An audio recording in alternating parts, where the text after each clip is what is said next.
Shalom, Bapak, Ibu, dan saudara-saudari yang terkasih di dalam Tuhan. Kebenaran pada saat ini berjudul opsi lain. Saudara-saudara, Allah Bapa mempunyai banyak anak dengan kepribadian yang berbeda-beda. Tetapi ada satu prinsip yang sama, yaitu tidak memiliki hasrat, keinginan yang bertentangan dengan Allah. Maka yang harus dipahami oleh setiap individu agar dipergumulkan atau diperjuangkan, dan bagi gereja selaku komunitas orang percaya yang menjadi representasi Tuhan, adalah bagaimana membuat lukisan indah batiniah kita. Ya, tetapi fakta yang kita bisa lihat dan alami, seakan-akan Tuhan itu membuka peluang untuk opsi lain, karena memang Tuhan tidak memaksa kita untuk memilih opsi lainnya atau untuk memilih opsinya, sehingga kita tidak berani fokus pada satu arah tersebut. Ya, maka terjadilah yang namanya pasivitas rohani. Sibuk dalam gereja, sibuk dalam pelayanan, sibuk kegiatan pelayanan gereja, tetapi tidak mengalami progresivitas yang berarti. Jadi lukisan batinnya itu tidak indah. Apalagi kalau sebelum aktif di gereja sudah berkarakter buruk atau rusak, ya, terbiasa tidak jujur, membalas kejahatan dengan kejahatan, dan lain sebagainya.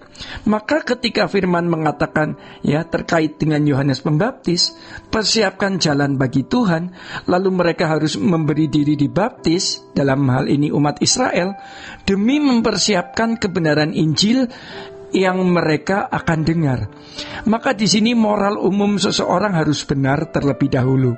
Tidak boleh ada kejahatan-kejahatan. Menjadi anak-anak Allah harus berkenan, tidak boleh setengah berkenan. Kalau kita benar-benar menghormati Tuhan dan mempercayai Dia dan mengasihi Dia, kita harusnya mau berjuang. Masalahnya adalah banyak orang yang tidak percaya, ya. Tuhan itu seperti ada tidak ada. Jadi atau lalu tidak menghormati Tuhan, lalu tidak mengasihi Tuhan. Maka kehidupannya tidak mengalami perubahan yang berarti seperti yang Allah kehendaki. Di dalam Kolose 3 ayat 3 tertulis, kamu telah mati dan hidupmu tersembunyi bersama dengan Kristus di dalam Allah. Inilah alasannya. Karena alasan ini maka pikirkanlah perkara yang di atas, bukan yang di bumi. Maka setiap anak-anak Allah pasti memiliki karakter ini. Yang pertama, setiap anak Allah itu harus berkenan. Yang kedua, setiap anak Allah itu memang diproyeksikan untuk dimuliakan. Dimuliakan bersama dengan Yesus. Kalimat lainnya adalah yang dapat kita temukan di Alkitab, yaitu akan duduk sebagai raja-raja. Kita tidak berambisi untuk mendapatkan tahta itu, namun kita merindukan untuk bersama selamanya dengan Tuhan.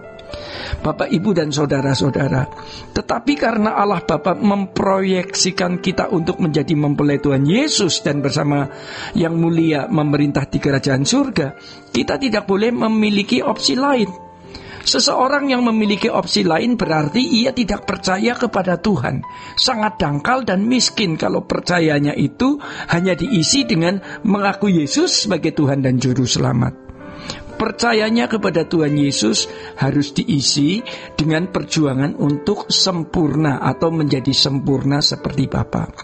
Dan ini adalah standar kebenaran. Ya.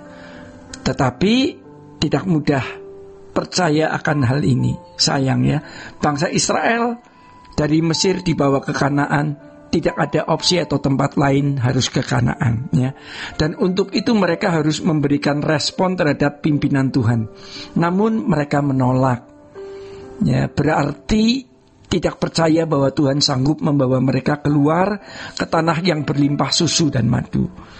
Maka Tuhan memiliki pertimbangan. Kalau melewati negeri Filistin yang jaraknya pendek, mereka cepat sampai di Kanaan.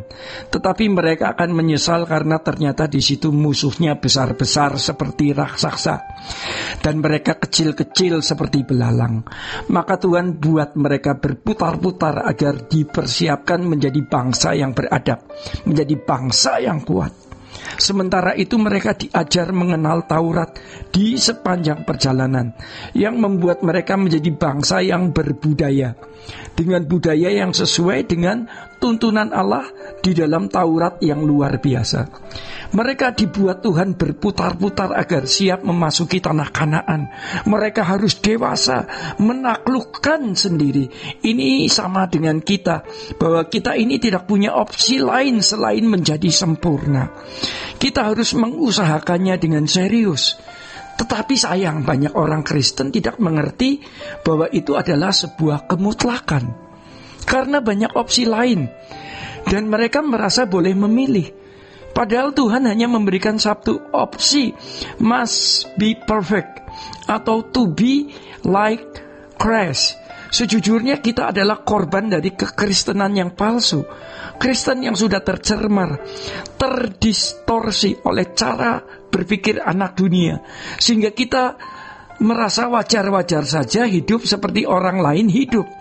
Namun oleh kemurahan Tuhan, Tuhan memproses kita sampai hari ini agar bisa mencapai kesempurnaan.